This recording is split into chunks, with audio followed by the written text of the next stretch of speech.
You see them everywhere, right? In rings, necklaces, just sparkling under jewelry store lights. They're these symbols of beauty, of something that lasts forever. But have you ever really truly stopped to think about the incredible story behind just one of those gemstones? It's a question that honestly sends you down this amazing rabbit hole of geological chaos, unbelievable spans of time, and, yeah, a little bit of treasure hunting. That journey is an epic tale, and today we're going to trace that exact path, from a fiery birth deep inside the earth all the way to its place as a cherished jewel. To do this right, we're going to need to put on our detective hats. Our source material actually calls someone who does this a gemstone detective. So, you know what? Let's become those detectives for a bit and start our investigation. Okay, first things first, we have to travel way back in time.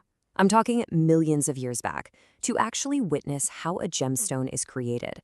And let me tell you, this is not a gentle process. It's born from some of the most intense, powerful forces our planet can possibly create. It turns out there are basically three main ways a gemstone can be born. You can almost think of them as the Earth's secret recipes for making its jewels. We've got magmatic crystallization, hydrothermal deposition, and metamorphism. Let's dig into what each of those actually means. So first up is magmatic crystallization. Just imagine this. Deep, deep inside the Earth, you have molten rock, magma, and it starts to cool down very, very slowly. As it does, all its molecules start lining up in these perfect repeating patterns. And boom, they solidify into crystals.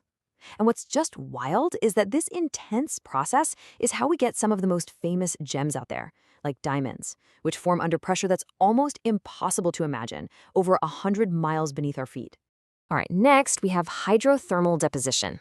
Now this one's a little different. It's not so much about molten rock as it is about super heated water. So picture this mineral-rich water getting forced through all the tiny cracks and veins and rocks that are already there. As that hot fluid cools down, it leaves its mineral payload behind. And over time, those minerals crystallize. And this process, it gives us totally different, but just as stunning gems. Think of those incredible vibrant emeralds or those deep purple amethysts. And our final creation story is metamorphism. I mean, the name pretty much says it all, right? It means to change form. This happens when existing rocks get put under just insane, crushing pressure and blistering heat deep within the earth. It's such an ordeal that it literally transforms the rock and its minerals into something completely new. And this is how legendary gems like sapphires and garnets are forged. So we know these gems are born deep underground, but they don't just stay put. Our planet is constantly shifting and moving, which kind of begs the next big question. Where do we actually find these treasures? Well, our detective work points us to two main kinds of spots. First, you've got what are called primary deposits. Think of this as the original source, the exact rock where the gemstone formed, like inside an ancient volcanic pipe. But then you have secondary deposits, and this is where things get really interesting, because nature does a lot of the heavy lifting.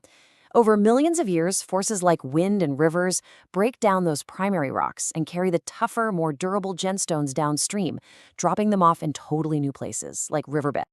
Okay, so we've got how they're made and where they end up, but now how do we actually get them out of the ground? This is where people come into the picture. It's all about the human quest to unearth these amazing hidden gems. For those deposits that are pretty close to the surface, the most straightforward method is open pit mining. I mean, it's pretty much what it sounds like. You're literally digging a massive open hole to get right to that gem-bearing rock. But what about the really deep stuff? The treasures that are still locked away, way down in the Earth's crust? Well, for those, you gotta go underground. This method is way more intense, involving digging deep shafts and extensive tunnels just to reach those precious veins of rock far, far below. And remember those secondary deposits we talked about, where rivers did all the hard work? Well, that's where alluvial mining comes in. This is all about sifting through the mud and gravel in riverbeds. And the best way to think about it is right there. It's almost exactly like panning for gold, but you're looking for gems. So there you have it. From a fiery birth deep underground, through a long journey in rock and river, to a final discovery by human hands, that is the epic story of a gemstone. And really, your journey as a gemstone detective is just getting started.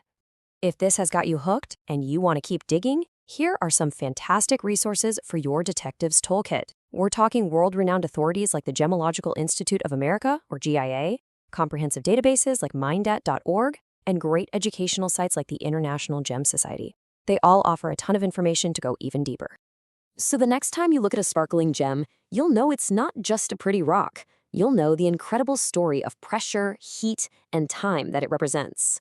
We've traced the general path, but every single type of gem has its own unique story, which leads to a final question for you.